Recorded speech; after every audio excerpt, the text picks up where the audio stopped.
Shalom, everyone. Thank you for joining us. This is Yaina Yisrael with another Sabbath Day class. We're glad to have everyone with us today. We hope that you enjoy the class that's already in session. We are still talking about the sacrificial law, the different offerings.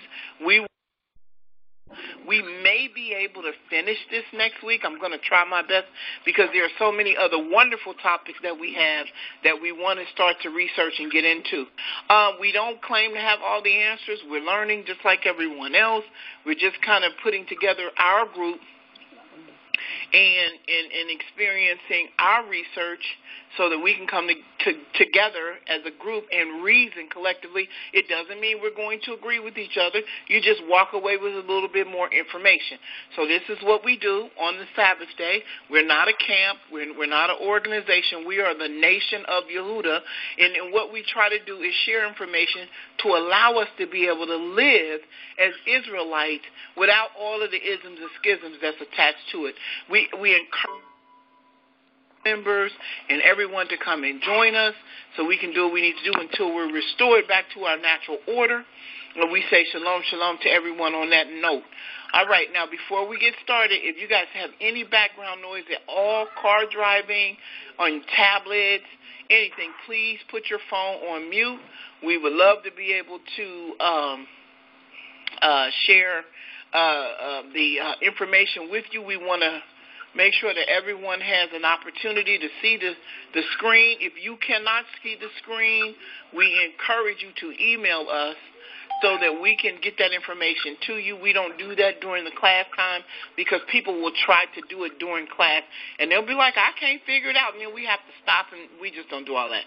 So if you email us at the Yehudah Project at gmail.com, then we will be able to show you how to see the screen. However, if you can't, it's just Bible scriptures. We're in the Bible, so you can follow us in your Bible. Or on your computer, if you have a computer, you can Google the book and verse and pull it up and read along with us because that's all we have on the slides anyway. All right, so what I'm going to do now is open up my screen, and I want you guys to, can you see the screen? Yeah. Okay, yes. Cool. All right, the law of burnt offerings. We have to go through these because these are a part of the sacrificial law. Let me get this going. Okay, now the burnt offering sacrifice is a voluntary sacrifice. It says the first was the burnt offering, a voluntary sacrifice of worship to express devotion or commitment to Yah. It was also used as an atonement for unintentional sin.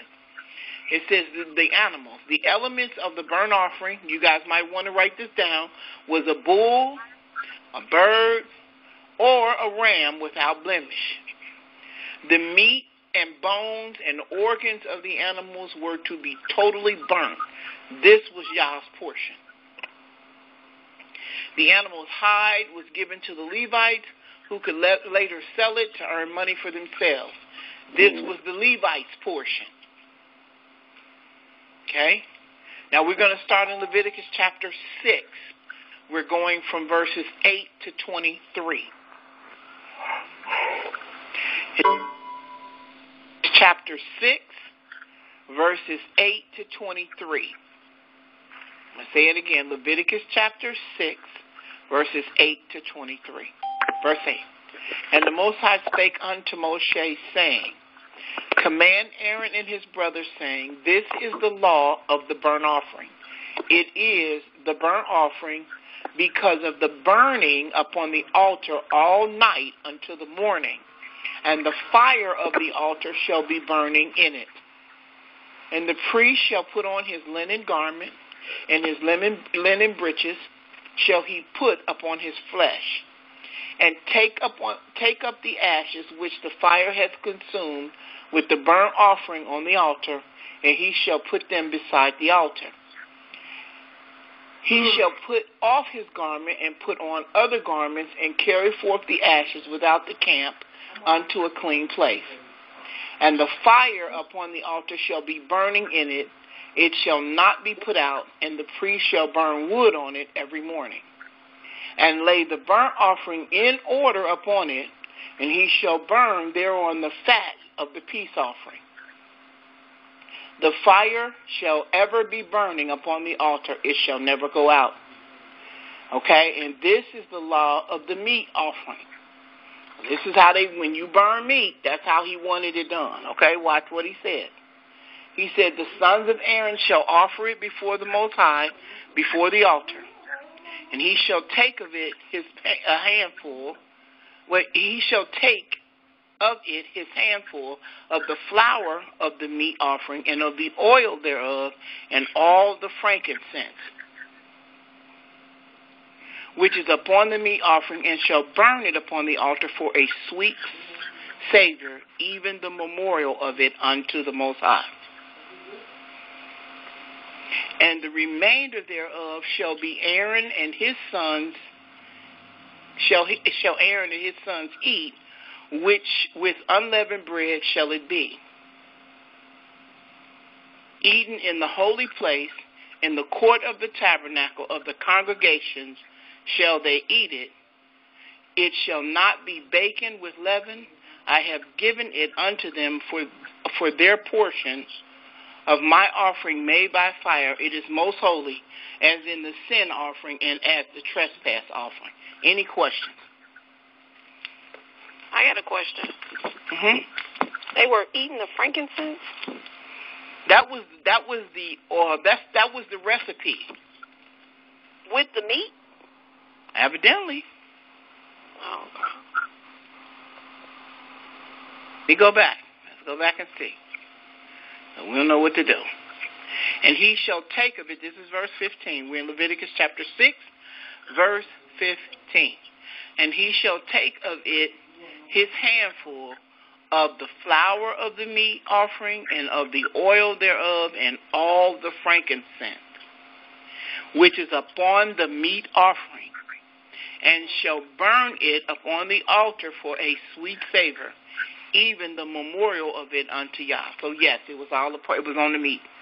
Yeah, okay. Part of that meat is for the Lord, and the other part is the part they eat. The hind quarter and all that they eat, but the other part where they putting that at, they're not eating that. It gets burned up. Right.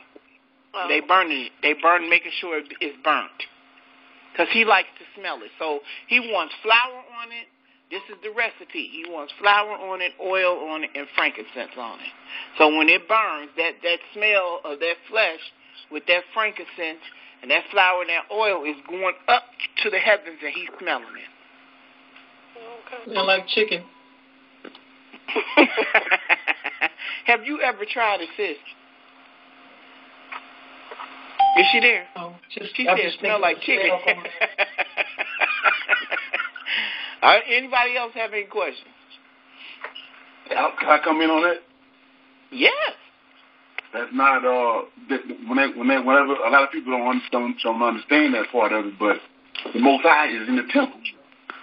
Right. He's smelling that. The smoke is not going up. He's there and smelling that. It's just that certain people in the temple see him. Everybody else don't. I can agree with that. I really can. I mean, but the smoke is still going up for those that, you know what I'm saying, that don't understand that part. Yeah, I agree with you. That it's going up all the way to the temple in heaven, but the Most High is right there when they're doing that. He's right there. Yeah, that's true. I've always believed that. Just like I've always believed that he's right here with us today. I mean, you know what I'm saying? Ezekiel chapter 10. Ezekiel chapter 10 explains that whole thing. Okay, we're going to get to it. Let me finish this, and then we'll get to Ezekiel chapter 10. But, yeah, I agree with you 100%. I mean, but because why have a creation and you don't interact? That ain't no fun. Right. If I made a creation, I would be down here interacting as well. And I would just look like you. I would be just a normal person, just like you. And I will walk among the people. And I really do believe, well, that's a whole nother lesson, but I believe that the Ruach is among us today. I do. I believe that she is among us. But, I mean, that's going to be a whole nother lesson. I'm really excited also about the State of the Nation because the brother is coming to teach about the Ruach and the female version of Yah, and a lot of the Israelites don't deal with that because everything is male dominated. But when he made us after his image and his likeness, us women was made after somebody. So just want to throw that out there. But I do believe that he was in the temple as well. All right, verse 18. Someone please.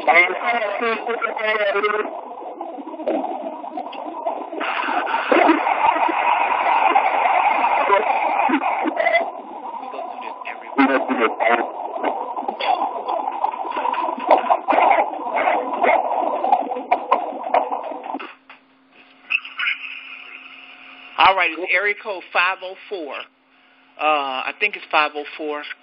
I'll put your phone on mute. There's a lot of feedback noise. Area code 504, so I'll put your phone on mute. We're going to go back to the lesson. All right, here we go. Let me make this. Here we go. All right, verse 18, he says, all the male animals among the children of Aaron shall eat of it. It shall be a statute forever in your generations. Concerning the offerings of the Most High made by fire, everyone that touches them shall be holy.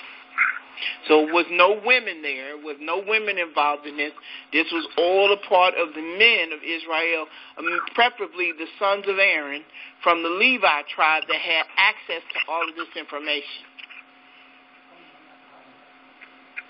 and had access to the touching of these offerings.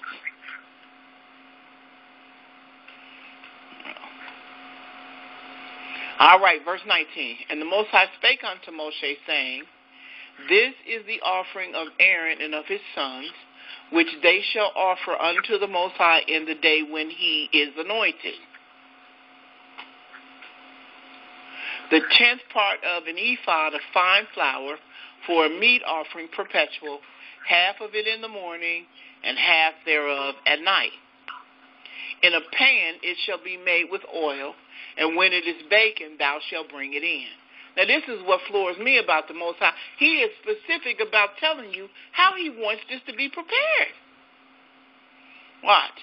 And the baking pieces of the meat offering shalt thou offer for a sweet savor unto the Most High. And the priest of his sons that is anointed in his stead shall offer it. It is a statute forever unto the Most High. It shall be wholly burnt. For every meat offering for the priest shall be wholly burnt, it shall not be eaten. Any questions? Yes. So that means like burn up as in can't be eaten, right? Wholly burnt, yes. Okay. That means you can't touch it. It's done. When you finish with it, it disintegrates. It's wholly burnt. All right. Any questions? All right, we're going to Exodus chapter 29. This is verses 38 through 42. Exodus chapter 29, verse 38 through 42. It says, now this is that which thou shalt offer upon the altar, 2 lambs of the first year, day by day, continually. Can you imagine that this is what they did day in and day out? Can you imagine how many animals it took? Now we can understand Isaiah 60. You know, all why they didn't want to do it. All the forces of the Gentiles coming in. They didn't want to do it. Israel got tired of doing it. I can imagine. They got tired of wealth, doing it. Too. Say that again? A lot of money. A lot of wealth. Yeah, we had it. They had to be really, really rich just to sit back and do that. All day. Mm-hmm. Day in and day out, morning and evening. The one lamb thou shalt offer, this is verse 39, in the morning, and the other lamb shalt thou offer at even. Verse 40, and with one lamb a 10th deal of flour mingled with a 4th part of a hin of beaten oil. Here's his recipe again. And the 4th part of a hin of wine for a drink offering. So he said, not only do you bring the meat, but bring the wine with you too. Watch, verse 41. And the other lamb shalt thou offer at evening, and shall do thereto according to the meat offering of the morning. and according to the drink offering thereof, for a sweet savor, and an offering made by fire unto the Most High. This shall be a continual burnt offering throughout your generations at the door of the tabernacle of the congregation before the Most High, where I will meet you to speak there unto thee. And that's what Brother Leonard was saying. Y'all was there already.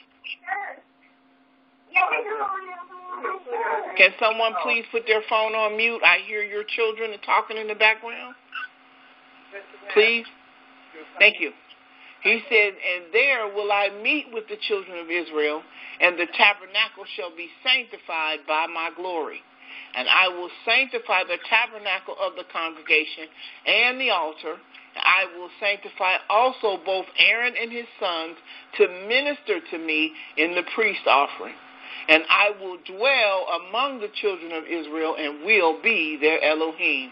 And they shall know that I am the Most High their Elohim that brought them forth out of the land of Egypt, that I may dwell among them. I am the Most High their Elohim. All right, any questions? So he was there. He was there continually with them. He was there. Shalom. Yes, ma'am. Quick question. Regarding, so they didn't want to do these sacrifices anymore and the offerings anymore. But if the Most High is there, then why wouldn't they want to do them? I mean, because it's covering their sins and their iniquities. Because anything that you have to do, anything you made to do, you don't want to do. I mean, it didn't matter. He's with us now, and people still disobey. They still don't do it right. They still break the Sabbath. They still do the things that they do. They still cheat on their wives. They still have mistresses. They still committing sodomy. They doing all the things that they're doing, and they know they're Israel. We talking about the ones conscious. It just became burdensome, in my opinion, because I used to always ask, how did we mess up? I don't understand. We had everything, but now it becomes more plain because we were doing things the other nations weren't required to do because our Elohim was with us. And he laid it out. This is how I want it done. This is the way I want it done, and I want you to do it day and night, day and night, day and night, day and night, day and night, day and night, day and night. And everybody, after a while, it was like, ugh. But they had groups of them that took turns. They didn't do, the same people didn't do it constantly. No. They had different groups of them that went in and did it. But it required a certain amount of commitment, and it required a certain amount of holiness. And when they saw the other nations, they said, well, they ain't doing all that stuff, and they seem like they all right. Well, the people that was doing it got puffed up. That's true. They were dealing with the living God. And so that's they true. thought they were just like Egypt. The priesthood in Egypt got puffed up. That's a lot of what destroyed Egypt. Wow. Instead of dealing with the God, they wanted to be God. They started getting puffed up because of their position. There's a lot going on. So one of them say that he dwelt among us, and did he speak? He spoke to Moshe. He spoke to Moshe. He had a conversation with him. No, I'm talking about in the temple. I mean, in the temple. The high priest. And the high priest. Yeah, the high priest. But I think he spoke to the high priest through the Urim and the Thummim. Oh, okay. Oh, because yeah. Remember, he had the Urim and the Thummim in the breastplate, and then he would ask a question, and some people say it would light up one color. I don't know how it worked, because I can't say. Nobody knows. There's no information out there about it. Nobody even knows where they are, but it is mentioned in the scripture. So, I don't know how they did it, but he had a way to communicate. This would be a really good time to go to Ezekiel chapter 10.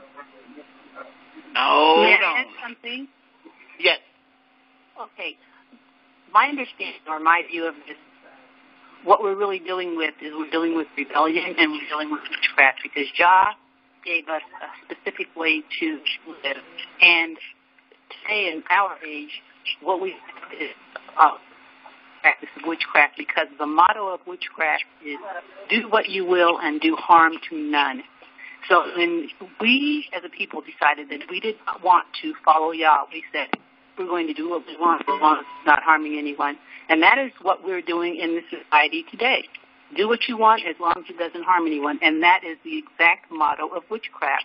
And so when we set ourselves in opposition to Yah, we are actually practicing a form of witchcraft.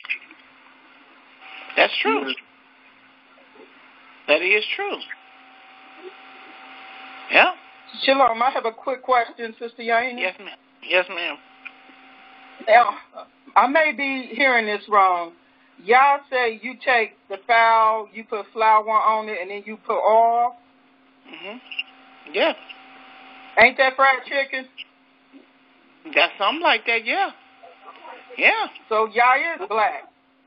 Black folks like fried chicken. Yeah. I mean, you know, well done. Yeah, well done, not burnt. The barbecue.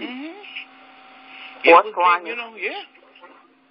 That's how he wanted to see. That's what he wanted to smell. So, yeah, those are the things he wanted to smell. That's how he wanted it prepared, and that's how they prepared it every day, all day, continually. Yes, absolutely. I never even knew that. Right. You know what I'm saying? I read it in Christianity, but to really sit down and understand it, it was like, wow, you know, he's really detailed. You know, really detailed, very much so. Okay, so Brother Kevin, we gonna hold off on Ezekiel chapter 10. I'm gonna get to it. I got it pulled up. Just let me finish with this, and then we'll go into it, because I know where you're going with it, and it's a very good scripture to reference. It is. I know exactly where you're going with it. Okay, wait. Let me see where we are. I got it pulled up. Just give me a minute. Okay, each Sabbath. So this is something else that they had. What they had to do this each Sabbath. Hold on just a minute. Let me make sure I got this right. Just a second. Let me get this together. But a lot of people had to come to that realization that that's what it was, and it wasn't a whole lot anybody could do about it, because, you know, they didn't want to do it, and it was like, wait a minute, what are we doing here? I mean, you know, but again, like I said, I think that the biggest problem is that they didn't do what the Most High told them to do. They didn't do it. So it was very difficult for them to get it together, you know, and to have it going on. Anybody else have a question real quick?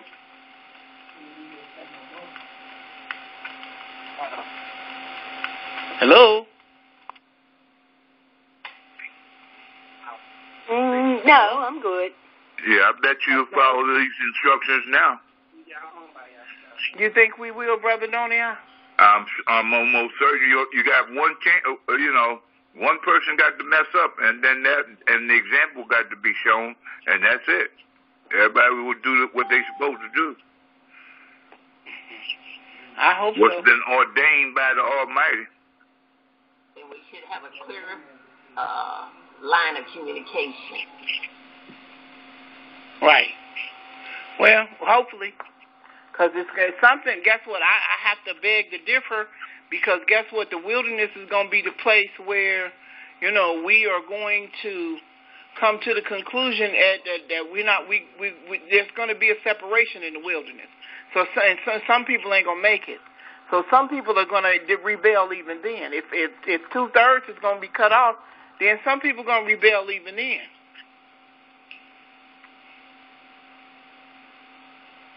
Yep. Yeah.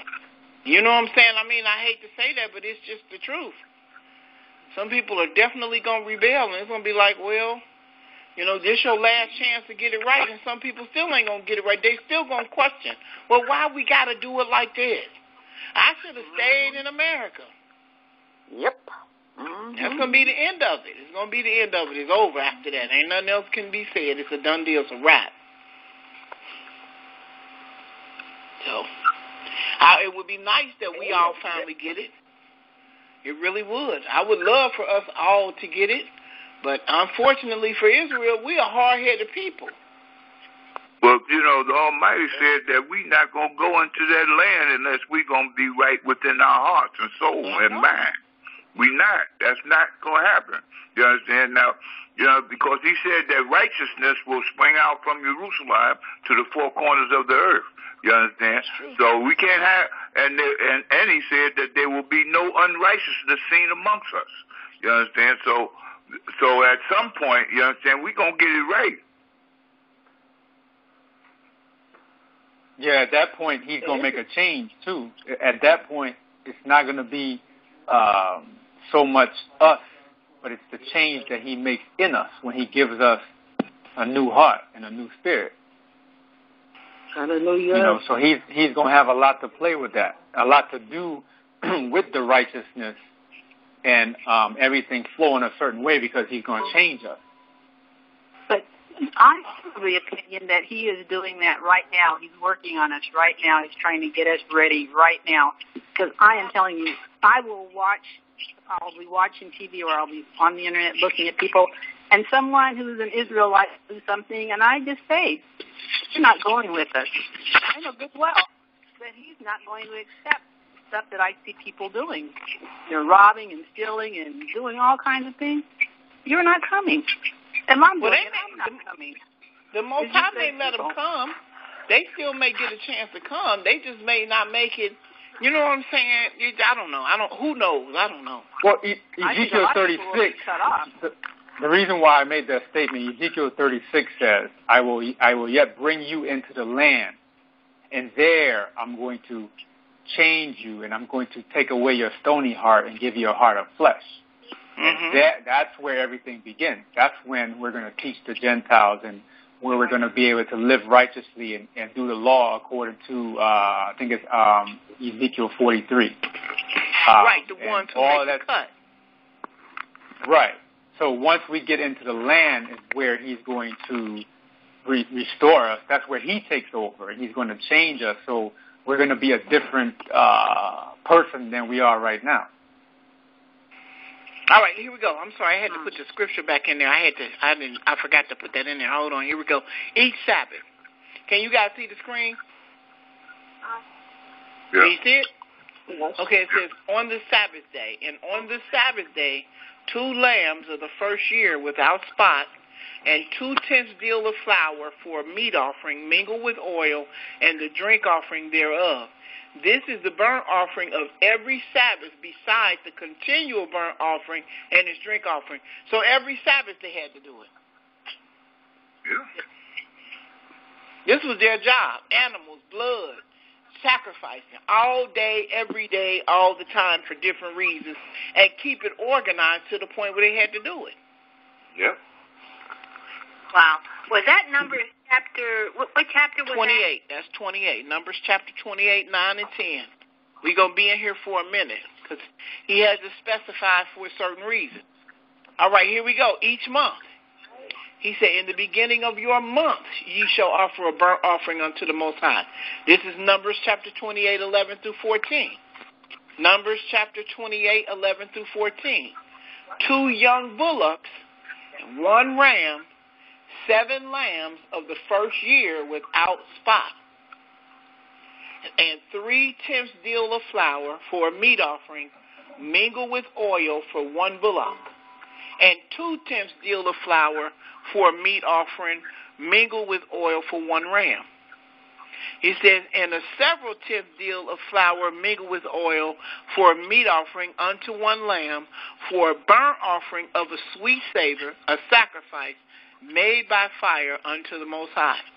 And their drink offering shall be a half a hin of wine unto a bullock, and a 1/3 part of hin unto a ram, and a 1/4 part of hin unto a lamb.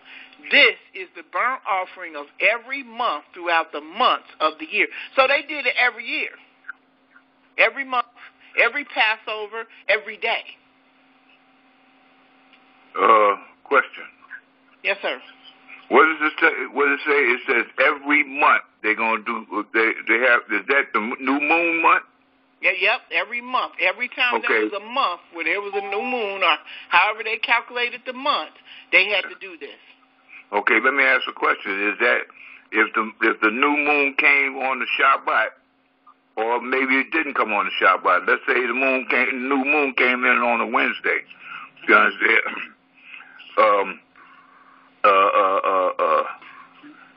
That's when we do that particular service. Yes, sir. Okay. I just need. Whenever they did it every Sabbath, they did it every month, and they're going to do it every Passover. Watch what he said. He said the Passover. Okay, so one more question here, and I'm going to shut up.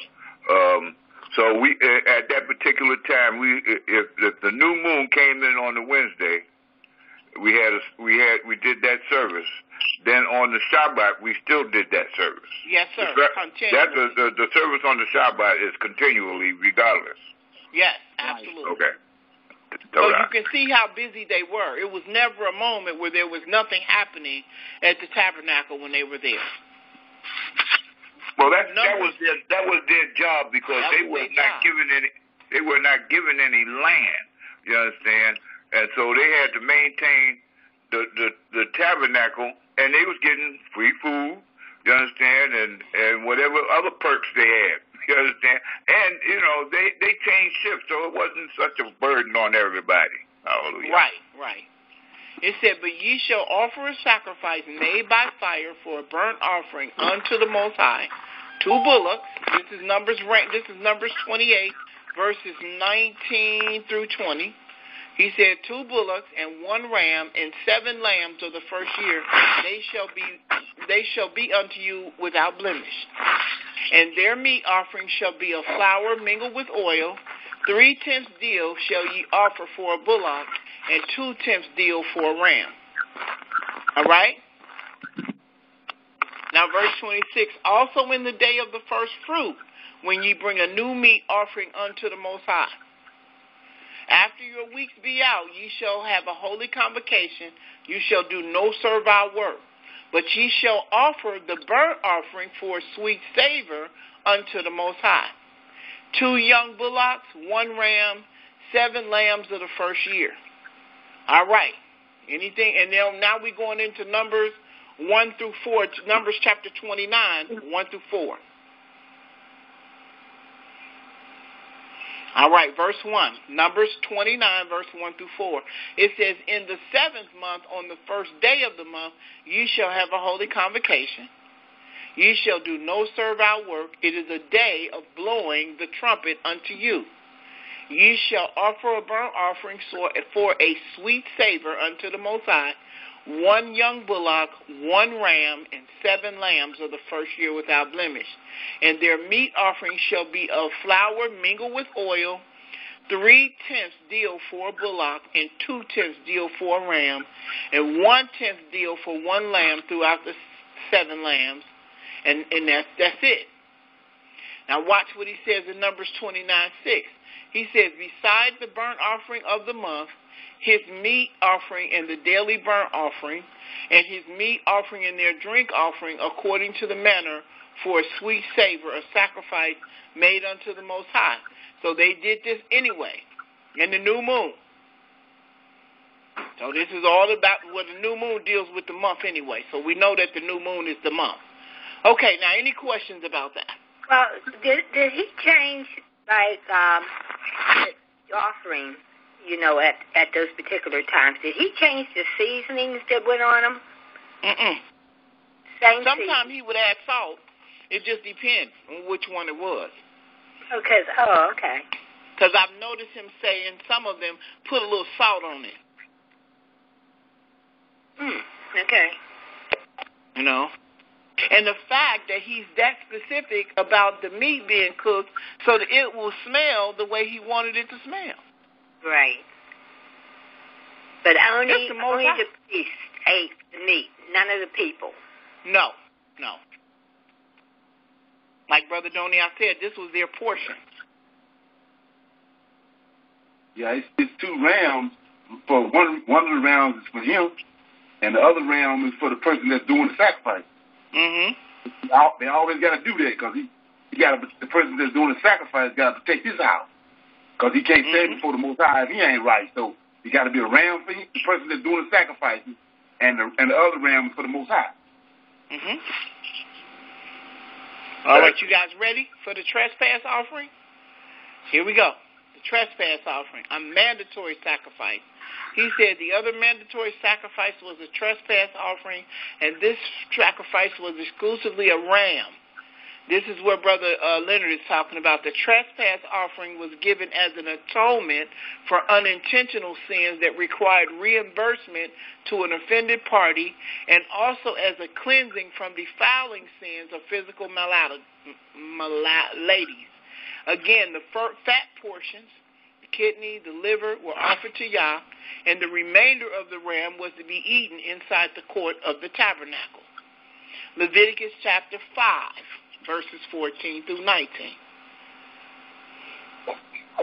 And the Most High spake unto Moshe, saying, If a soul commit a trespass and sin through ignorance in the holy thing of the Most High, then he shall bring for his trespass unto the Most High a ram without blemish out of the flocks, with thy estimation by shekels of silver, after the shekel of the sanctuary, for a trespass offering. Verse 16, and he shall make amends for the harm that he hath done in the holy thing, and shall add the fifth part thereto, and give it unto the priest. And the priest shall make an atonement for him with the ram of the trespass offering, and it shall be forgiven him. And if a soul sin and commit any of these things which are forbidden to be done by the commandments of the Most High, though he wist it not, yet is he guilty, he shall bear his iniquity. And he shall bring a ram without blemish out of the flock, with thy estimation, for a trespass offering unto the priest. And the priest shall make an atonement for him concerning his ignorance wherein he erred and wist it not, and it shall be forgiven him. And it is a trespass offering. He has certainly trespassed against the Most High. Any questions? All right, Leviticus chapter 7, verses 1 through 10, the law of the trespass offering. Verse 7, likewise, this is the law of the trespass offering. It is most holy. In the place where they kill the burnt offering, they shall kill the trespass offering. And the blood thereof shall he sprinkle round about upon the altar. And he shall offer it all the fat thereof, the rump and the fat that covereth the inwards, and the two kidneys and the fat that is upon them, which is by the flanks, and the caul that is above the liver, with the kidney, it shall he take away. And the priest shall burn them upon the altar for an offering made by fire unto the Most High. It is a trespass offering. Every male among the priests shall eat thereof. It shall be eaten in the holy place. It is most holy. A sin offering is so is the trespass offering. As the sin offering is, so is the trespass offering. There is one law for them. The priest that maketh atonement therewith shall have it. And the priest that offer any man's burnt offering, even the priest, shall have to himself the skin of the burnt offering which he hath offered. And all the meat offering that is baken in the oven, and all that is dressed in the frying pan and in the pan, shall be the priest that offered it. And every meat offering mingled with oil and dry shall all the sons of Aaron have as much as another. Oh, yeah, they black. They baking chicken in the oven, man. Yeah, barbecuing. Frying pans and all kind of stuff. You know? This in the Word, it's like, wow. You know, this is what they did. Every day, all day. Shifts changing.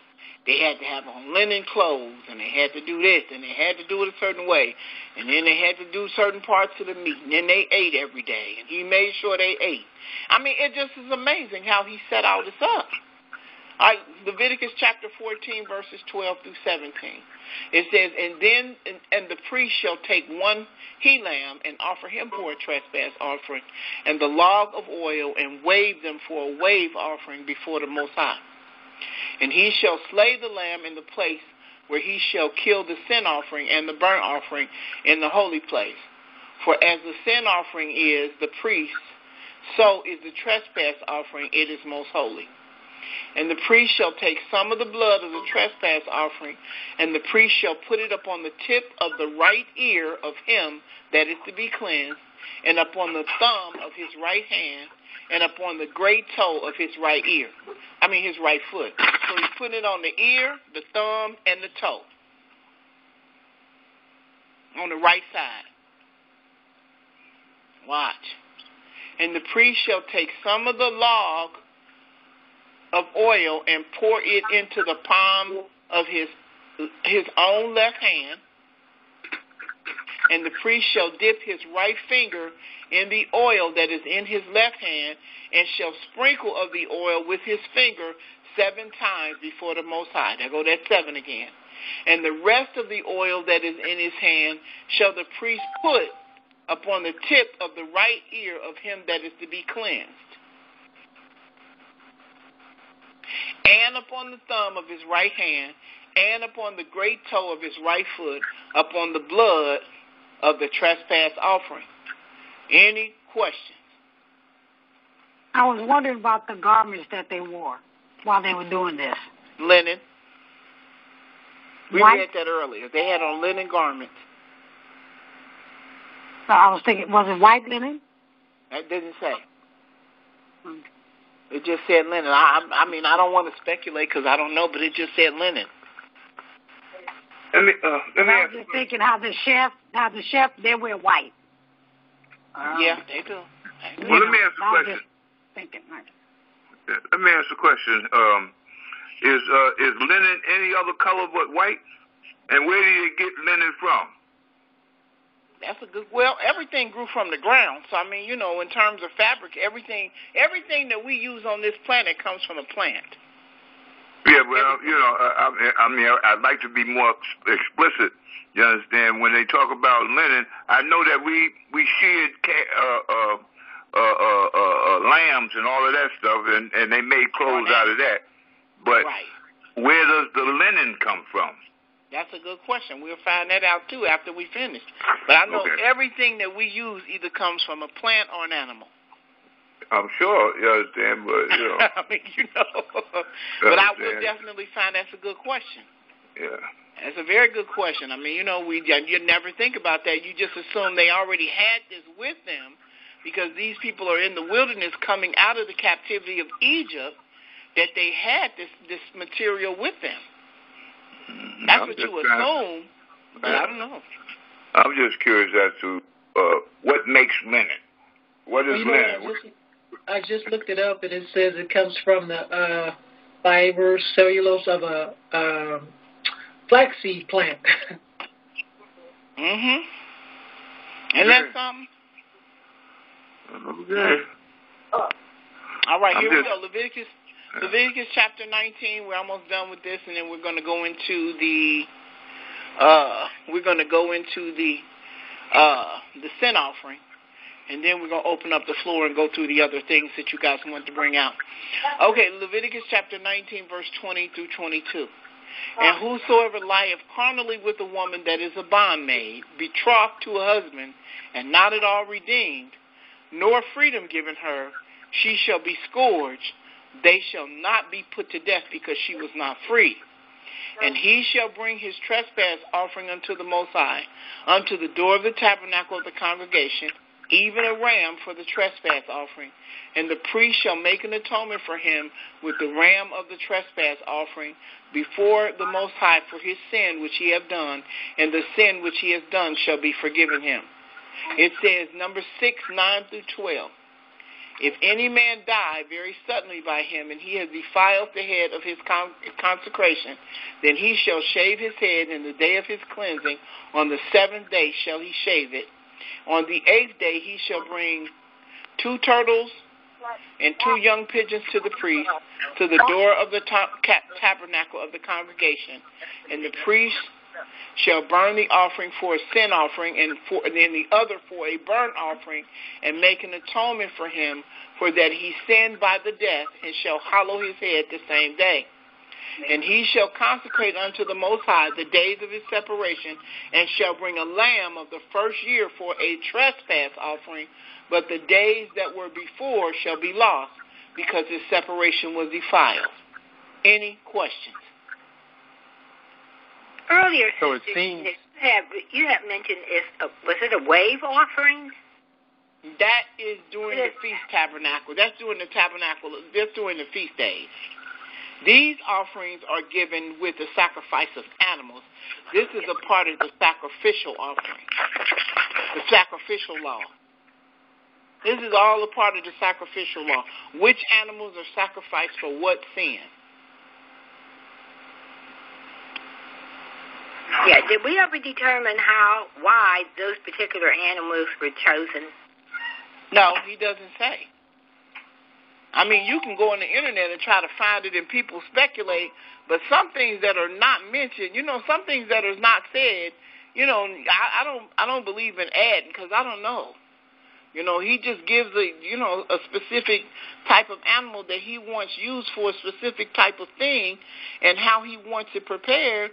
And, nobody knows the mind of Yah. I mean, you got those evangelicals that try to add stuff to it, but I don't like to do that. Because there's nothing that says, it's used for this purpose because of this, or it's used for this. I haven't found it anyway. Unless somebody else has. If you have, let me know, because I have not found it. And I was looking for it. But I haven't found it. It just doesn't say. He just tells you this is what is required to be obedient, and this is what I want you to do, and these are the animals I want you to choose, and this is how I want you to prepare it. And all the priest had to do was be obedient, and all we had to do was bring the right kind of animal, because you remember when one of the sons of Aaron had offered up the strange sacrifice, what happened? When they was in the wilderness, and they offered up strange fire. The Most High killed them. He killed 2 of them. Yeah, that's why he didn't accept Cain's offering either. Yeah, he killed them. He didn't want it. So, he's very specific about how he wants things done. Whether we understand it or not, I quit trying to, because I don't know. His mind is completely different from ours. He just wants us to be obedient. That's why he said obedience is better than sacrifice. Just do what I tell you to do. If you can prove that you can follow instructions, I can use you. But it's just like Saul. Saul wouldn't follow instructions. He refused. He had to figure out why. You mean you want me to go into the Amalekite camp and kill off all them babies and all that? I'm killing babies and women pregnant and stuff. How could he didn't? The Most High said, I don't need you to try to figure it out. Just do what I told you to do. He didn't know that was the lineage of the seed of the giants.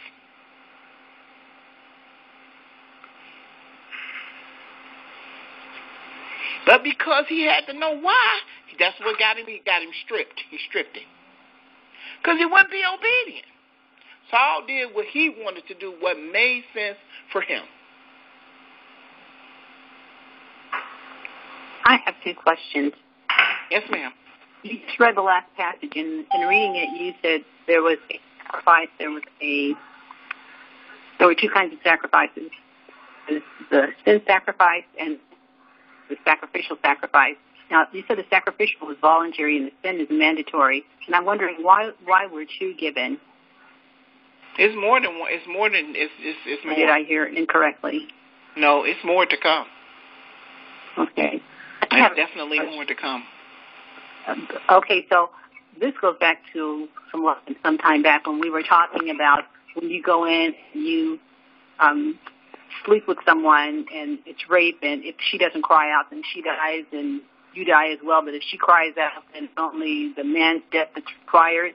So here we're talking about defilement of someone within the household, but the only thing that he has to do is give a sin offering and purge.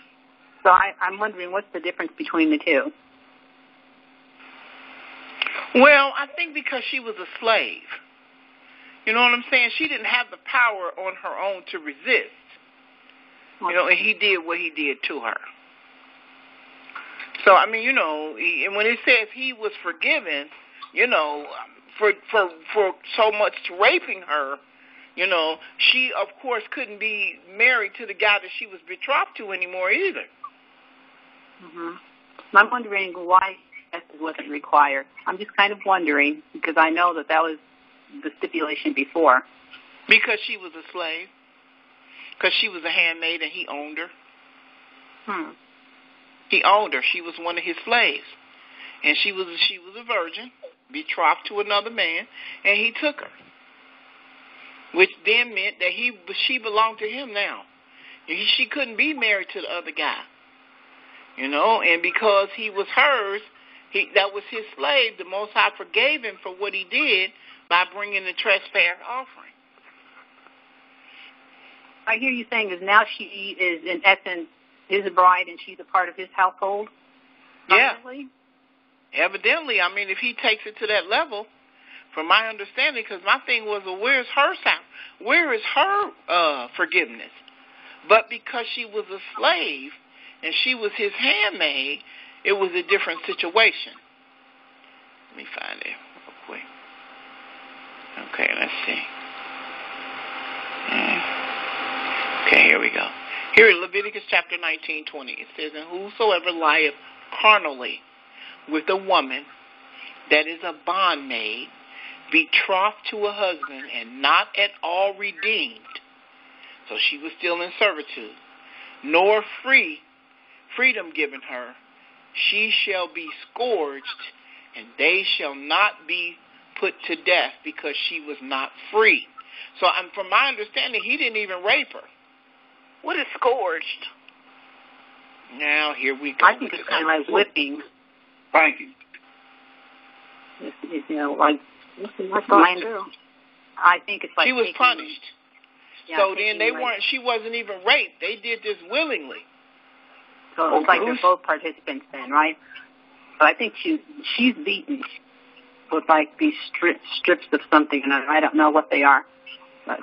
And whosoever lie carnally with a woman that is a bondmaid, so he didn't rape her, betrothed to a husband, and not at all redeemed, nor freedom given her, she shall be scourged.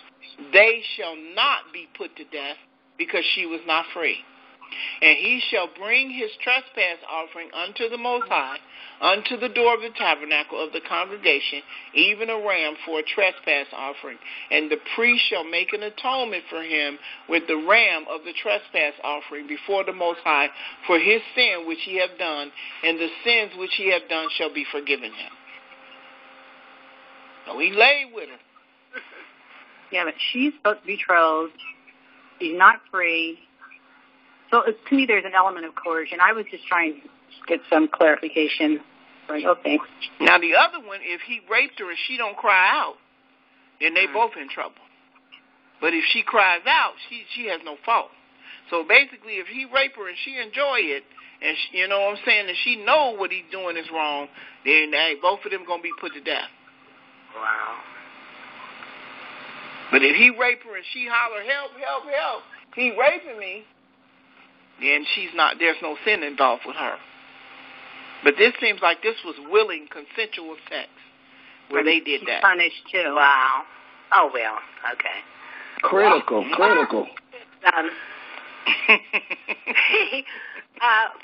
Someone asked a real interesting question. Looks like 3-part in the chat. What were the sisters doing while they were doing the offerings? What is the stranger doing? And is everyone still just observing the Shabbat? Okay, the Shabbat is the Shabbat. They were observing the Shabbat. They were out of the way. They were in their dwelling. They were resting. The sacrifice was being done by the priest. The strangers were keeping the Shabbat too, but they didn't have anything to do with the tabernacle. What was the sisters doing? Did you say? I don't know. They weren't doing that. They was chilling. I'm sure we were very busy, and watching, just hanging out. They were right. We weren't in the homes. Right. We weren't doing that, I'm sure. I don't know. We going to find out, though. We're going to get to find out firsthand here in a minute. No. I mean, well, that's a whole nother issue, but I was getting ready to say something. Shut up. All right, the sin offering. Here we go. The first was the mandatory sacrifice. The first was the sin offering. The purpose of the sin offering was to atone for sin and cleanse from defilement. There are 5 possible elements of a sin offering, a sin sacrifice. You got a young bull, a male goat, a female goat, a dove or a pigeon, or a 10th ephah of fine flour. The type of animal depended on the identity and financial situation of the giver. A female goat was a sin offering for the common person. Fine flour was the sacrifice of the very poor, and a young bull was offered for the high priest and the congregation as a whole, and so on. Got that part? So if you ain't had no animal, you brought flour. Yeah, okay. If you was broke. Where are you reading? I'm reading, can you see the screen? I don't have a computer. Oh, this is just some information that I pulled up off of the internet in terms of what the sacrifice was for. All right, thank you. Okay. So everybody got that part? I'm going to read it again. There are 5 possible elements of a sin sacrifice. A young bull, a male goat, a female goat, a dove or a pigeon, or a 1/10 ephah of fine flour. The type of animal depended upon the identity and financial situation of the giver. A female goat was the sin offering for the common person. Well, that's what most people brought. Fine flour was the sacrifice of the very poor. A young bull was offered for the high priest and the congregation as a whole, and so on. Okay, any questions to that? Hold on just a minute. I got to hold your horse. So it seems like the priest couldn't have any other type of job because he was busy. All the time. All the time. That's a workout. Anybody ever cooked on the grill? That's a workout. Yeah, I agree. But, a lot of people don't understand that. They really don't. They don't understand that. And that's why they rebel. That's exactly why they rebel. Yeah, they did what they didn't want to do it. They didn't want to do it at all.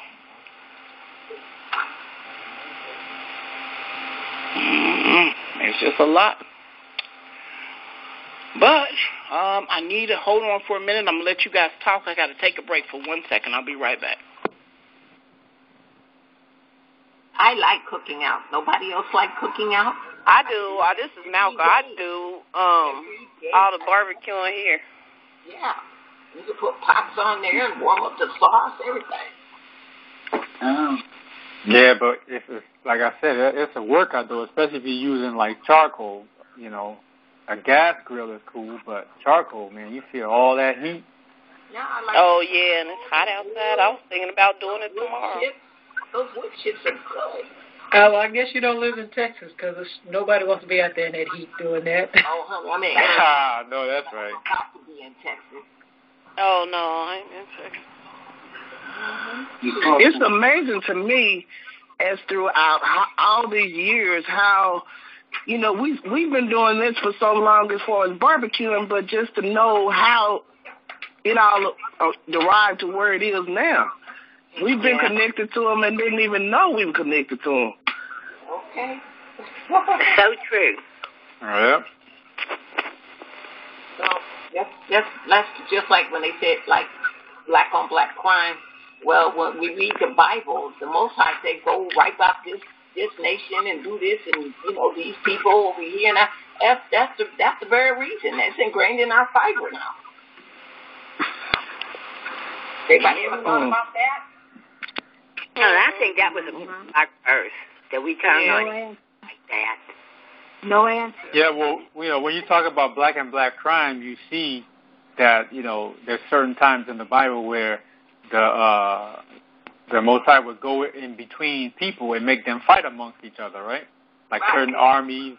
So because we're under the curse, he's treating us just like he treated the Samaritans and some of the other people, where he made them fight amongst themselves. I don't know, but I can't breathe. This is a smog alert here. Anybody else got a smog alert? A smog alert? Where they at? It's so muggy here.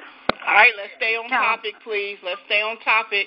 Oh, we were just talking about anything while you had us on hold, so. I know, but we just the Sabbath, y'all. Let's stay on topic. All right, so what did you come up with?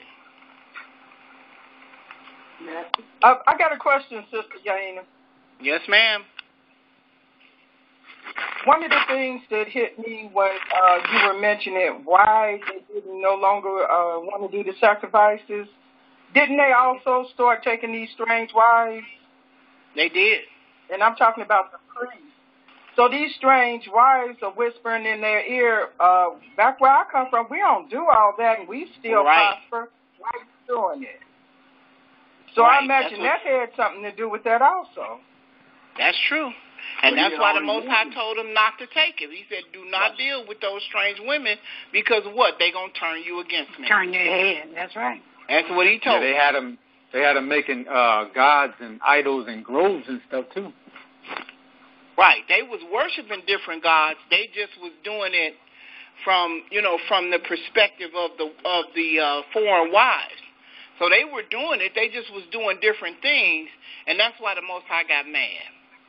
And I understand that. They didn't even produce nothing. They didn't move. They didn't talk. They didn't. But they did it because the person they was with was doing it. Yeah. Well, he created the Levites from the very beginning to himself. So they don't have no excuse. They whole DNA, the fiber, and everything that they are, they was created to worship him. That's true. He took them to himself. They're not even part of Israel.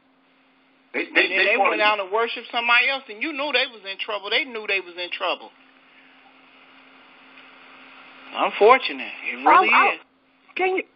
I want to understand something. I'm just kind of, just going with it. But, okay, so the Most High did not partake of eating of any of the sacrifices. He liked the sweet savor of it. He liked the smell. With the priest, with them eating it, what was the correlation? What did that signify, or what does that mean by the priest actually eating it? Are they taking the sin upon themselves, or what? How does that connect together there? They were considered that was the most holy, and it made them holy. He said, "He that eateth of it is most holy."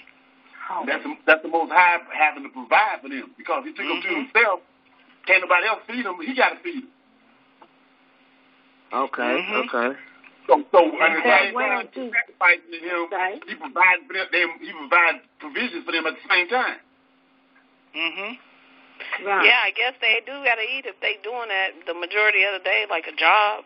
And they didn't work. So, you know what I'm saying? They didn't work. This is something that they did, and this was his way of providing for have what they needed. Did one of the priests fall down and broke his neck because he was heavyweight? He was a look man. So he ate pretty well. Yeah. Most High take care of you when he take care of he's taking care of us now. So I mean, he takes good care of us when he does what he does. It's just that they didn't want to do it. They stopped wanting to do it because they got involved with the strange women. They did the things that they did, and it went the way that it went. And unfortunately for us, is the reason why we're in captivity today because we got tired of doing it. You ain't got to bring no sin offering now. We believe with the New Testament that Yahushua was the ultimate sin sacrifice. But even when we go back to the land, the tabernacle is going to be redone again, and the priesthood is going to be reinstalled. And the people going to have to do this very thing right here, what we're reading right now, all over. And they got tired of doing it. They didn't want to do it no more. They like, it's too much. All these animals, why we got to be, animals is stinky. The priest was around it all the time, go to the zoo. Like stand there for a while. You know what I'm saying? And blood, and animals. It was. All right, Leviticus chapter 4, verse 27 through 35. It says the common people. It says, if any one of the common people sin through ignorance, while he doeth somewhat against,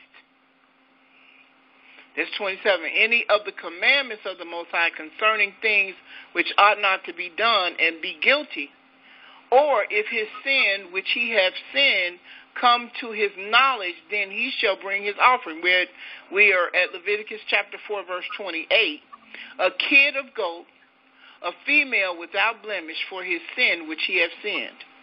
And he shall lay his hand upon the head of the sin offering and slay the sin offering in the place of the burnt offering. And the priest shall take of the blood thereof with his finger and put it upon the horns of the altar of the burnt offering, and shall pour out all the blood thereof at the bottom of the altar. And he shall take away all the fat thereof, as the fat is taken away from off the sacrifice of the peace offering. And the priest shall burn it upon the altar for a sweet savor unto the Most High. And the priest shall make an atonement for him, and it shall be forgiven him. And if he bring a lamb for a sin offering, he shall bring it a female without blemish, and he shall lay his hands upon the head of the sin offering and slay it for a sin offering in the place where they killed the burnt offering. And the priest shall take of the blood of the sin offering with his finger and put it upon the horns of the altar of the burnt offering, and shall pour out all the blood thereof at the bottom of the altar. And he shall take away all the fat thereof, as the fat of the lamb is taken away from the sacrifice of the peace offering. And the priest shall burn them upon the altar, according to the offering made by fire unto the Most High. And the priest shall make an atonement for his sin that he hath committed, and it shall be forgiven him. Any questions? All right, what if they did it and don't say nothing? Like, what if the commoners did it? Something wrong but they just don't tell anybody. Like, they don't go for atonement. You can't hide from the Most High, then you would be judged and probably taken out or cut off. And we'll cover that in the judgment part of it, because some people didn't do it. You know, I mean, look, we didn't do it. He cut off the whole nation. That's what I'm saying. So when the Levites start turning and doing other stuff, why didn't he just wipe them out? Like, why didn't he wipe us all out? If he'd have took that logic, we wouldn't have been here. Thank goodness he didn't. Said he did it for his name's sake. Yeah. Not for us. Yeah. So it's he'd have wiped us all out. All right. This is show the other nations who he is. Yeah, so he didn't show it. He said, I don't want to be able to destroy you because of the way I brought you out of Egypt for my name's sake, because those other nations are watching me. Leviticus chapter 6, verse 24 through 30. Here we go. And the Most High spake unto Moshe, saying, Speak unto Aaron and to his sons, saying, This is the law of the sin offering. In the place where the burnt offering is killed, shall the sin offering be killed before the Most High. It is most holy. The priest that offer it for sin shall eat it. In the holy place shall it be eaten, in the court of the tabernacle of the congregation. Whosoever shall touch the flesh thereof shall be holy. And when there is sprinkled of the blood thereof upon any garment, thou shalt wash that whereon it was sprinkled in the holy place. But the earthen vessel wherein it is sodden shall be broken. And if it be sodden in a brazen pot, it shall be both scourged and rinsed in water. All the males among the priests shall eat thereof. It is most holy. And no sin offering whereof any of the blood is brought into the tabernacle of the congregation to reconcile with all in the holy place shall be eaten. It shall be burned in the fire. Any questions? So he made the priests eat it, which made them they was holy. They had access to the sacrifice. All right, Numbers 15, 24 through 34. It says, Then it shall be, Numbers chapter 15, verse 24, if aught be committed by ignorance without the knowledge of the congregation, that all the congregation shall offer one young bullock for a burnt offering for a sweet savor unto the Most High with his meat offering, and his drink offering according to the manner of 1 kid of the goats for a sin offering. And the priest shall make an atonement for all the congregation of the children of Israel. It shall be forgiven them, for it is ignorance. And they shall bring their offering, a sacrifice made by fire, unto the Most High, and their sin offering before the Most High for their ignorance. And it shall be forgiven all the congregation of the children of Israel, and the stranger that sojourned among them, seeing all the people were in ignorance. And if any soul through ignorance, then he shall bring a she-goat of the first year for a sin offering. And the priest shall make an atonement for the soul that sinneth ignorantly, when he sinneth by ignorance before the Most High, to make an atonement for him, it shall be forgiven him. Ye shall have one law for him that sinneth through ignorance, both for him that is born among the children of Israel, and for the stranger that sojourn among them. But the soul that doeth aught presumptuously, whether he be born in the land or a stranger, the same reproach the Most High, and that soul shall be cut off from among the people. So there's your answer. It says, because he has despised the word of the Most High and has broken his commandment, that soul shall utterly be cut off. His iniquity shall be upon him. Any questions? Good luck. Exactly. Not to be played with. Well, I don't have any questions, but I have a statement. Yes, ma'am. Well, all the time we've been studying, it seems to me like our leaders and the men of our nation is the one that led everybody astray. Well, I don't know. That's a good Well, you hear the brothers on talking about how wicked the women are and everything, and how wicked the women are these days. It's the men that led us off track. It went both ways. How? Because I'm trying to think of the scripture. Maybe somebody can help me out, where it talks about the women being haughty and they walk in the street. Oh, you're talking about the daughters of Zion. Yeah. And they got cursed because of it. So I think it went both ways. I think we both were puffed up. Both sides. Yeah, we were. Oh, wow. The men. Yeah, that's true. The law of jealousy. We did a lot. It was both. It was on both groups, both genders. Right. I think it started in the garden. I was just about, Maka, you know what? Area code 111. I was just about to say that. Go ahead, Maka. Ladies first. Go ahead. Right. No, I was just saying, I just think it started in the garden. When they messed up there, then that just, everything else was the aftermath. You said they. Who messed up first? I think Adam messed up. Oh my God. What? I think Adam. Well, now wait, who was it that asked the question earlier about the women persuading the men to do some stuff? Who was that? Somebody asked that, didn't they? Now, here we go. You done stirred up. But I'm going to say this. Everybody was guilty. Everybody was guilty. I believe that the commandment was given unto Adam. It was given to him. He knew better. The fact that he participated made it double the worse, because the Most High told him. Now, she was the one who did it first, and if he had not participated, I believe the Most High would have gave him a whole new wife, and they could have started over again. But the fact that he participated, should have been gone. You know what I'm saying? Because he was told what not to do, and he told her. So, and at that point they were both equal in power, in terms there was no order put in place yet because of there was no sin yet. But the fact that they both sinned, like you said, it's a double-edged sword. We all going to pay, and we all messed up, because guess what? We marrying people of the other nations just now today. The women doing it as fast as the men. Well, let me chime in on this here. There's a place in the scripture where it talks about that the man must,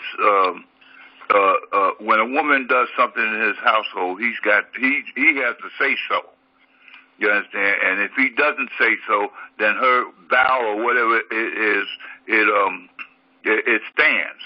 But see, so my point is that I think that the man had a great position here in leading us astray, more so than the woman, because he has the say so. When you marry into a household, it might be that both of y'all have an opportunity to talk on the subject or issue or whatever it is, but the man makes the decision, the final decision. Hallelujah. Right. That's true. That's when the order went in place because of the sin that was done. I agree with you 100%. Well, the serpent hook went down because she had became defiled, and then by Adam going into her, he defiled himself. So that wasn't even, if you look at it, that wasn't even discussed. So he did that. He did that out of ignorance. He defiled himself. The serpent had defiled her. Because but Adam was right there. It wasn't like he had to go find him. Right, but I'm saying he was good until she was no longer good. She was defiled.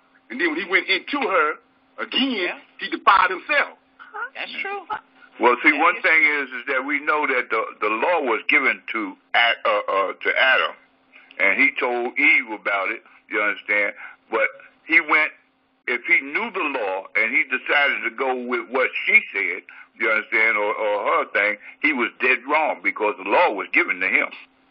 Okay, let me give you this scripture real quick. Let me give you this scripture real quick.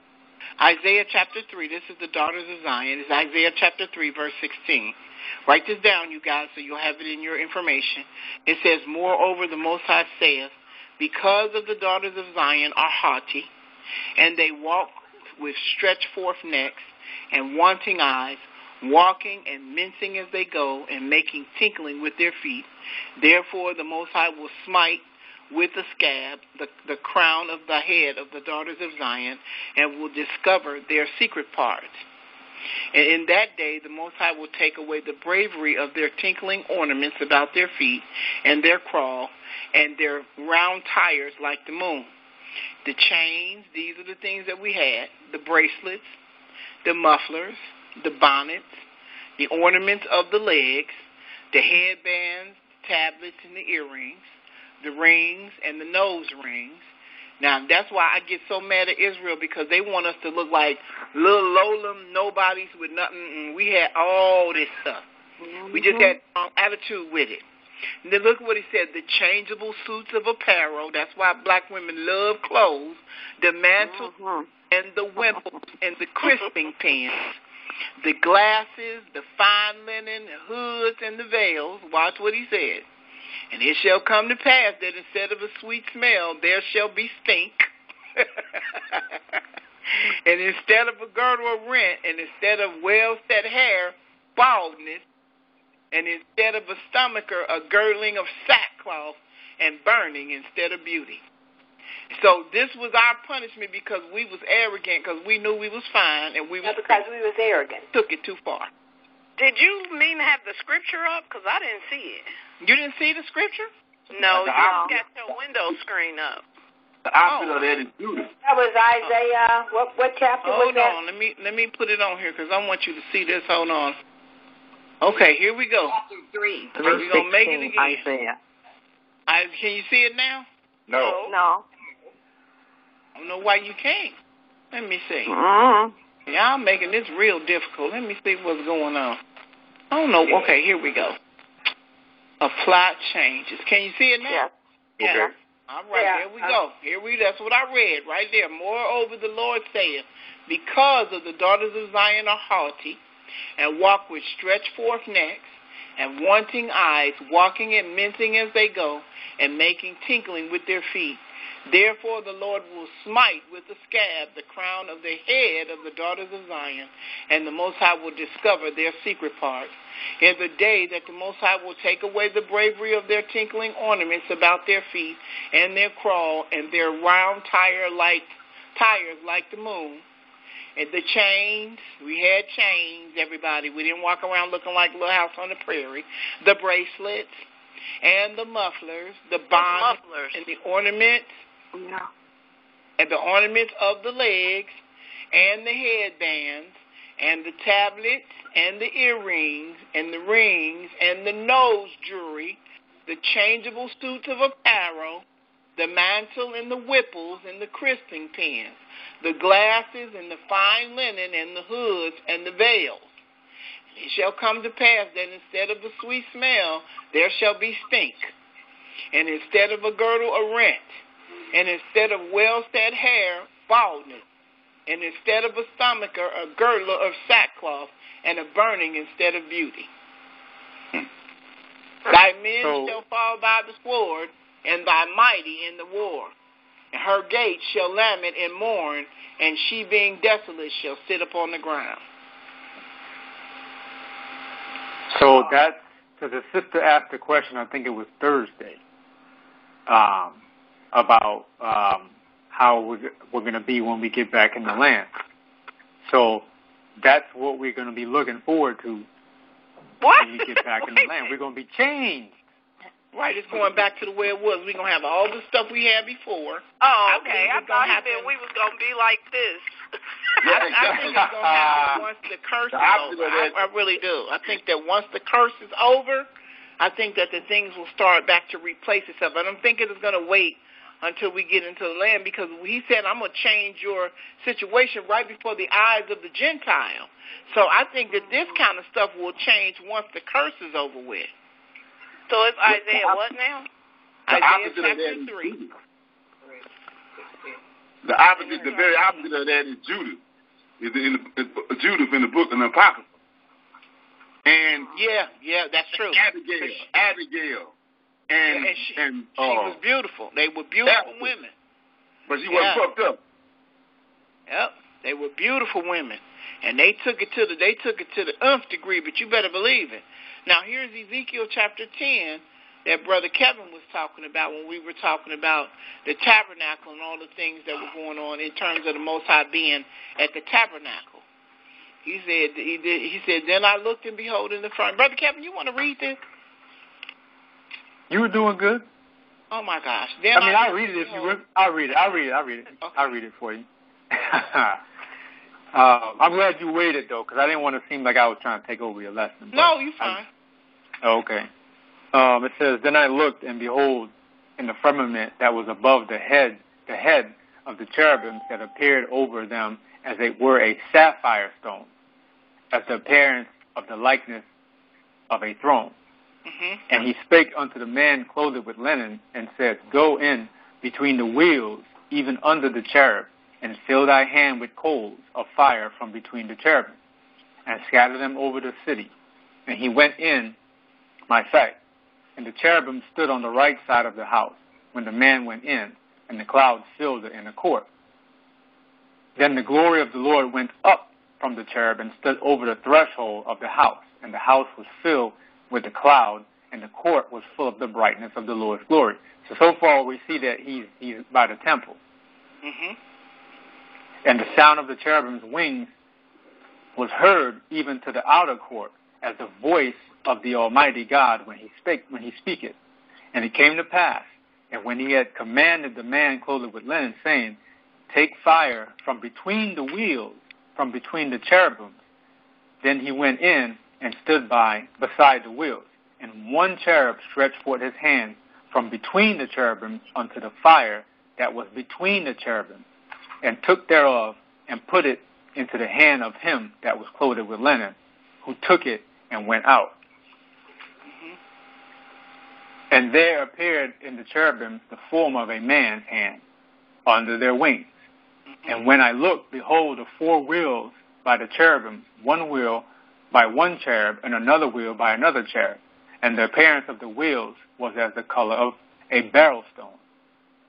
And as for their appearance, they four had one likeness, as if a wheel had been in the midst of a wheel. When they went up their four sides. They turned not as they went, but to the place where the head looked, they followed it, and turned not as they went. And their whole body, and their backs, and their hands, and their wings, and the wheels were full of eyes round about. Even the wheels, they had 4 hands. They 4 had. As for the wheels, it was cried unto them in my hearing, O wheel. And every one had 4 faces. The first face was the face of a cherub, and the second face was the face of a man, and the third face a lion, and the fourth face an eagle. And the cherub was lifted up. This is the living creature that I saw by the river Chebar. And when the cherubims went, the wheels went by them. And when the cherubims lifted up their wings to mount up from the earth, the same wheels also turned not from beside them. Then they stood, these stood, and when they lifted up, these lifted up themselves also, for the spirit of the living creature was in them. Then the glory of the Lord departed from off the threshold of the house and stood over the cherubim. And the cherubims lifted up their wings and mounted up from the earth in my sight. When they went out, the wheels also besides them, and every one stood at the door of the east gate of the Lord's house, and the glory of the God of Israel was over them above. This is the living creatures that I saw under the glory of the God of Israel by the river Chebar, and I knew that they were cherubim. Every one had 4 faces apiece, and every one 4 wings, and the likeness of the hands of a man was under their wings. And the likeness of their face was the same face which I saw by the river of Chebar. Their appearance and themselves, they went every one straight forward. All right, now you said what now? So we were talking about the Lord being in the temple and accepting the sacrifices, right? Mm-hmm. And so this is showing us that there's something going on. And there's something I want to point out. If you look in chapter 10, verse 1, it says that, then I looked, and behold, in the firmament that was above the heads of the cherubims, there appeared over them as they were a sapphire stone. Mm-hmm. Can you think of anywhere else in the scripture we've seen a sapphire stone? Mm-mm. Yeah, in Zion. Nowhere? Yeah. Where? I mean, Mount Zion.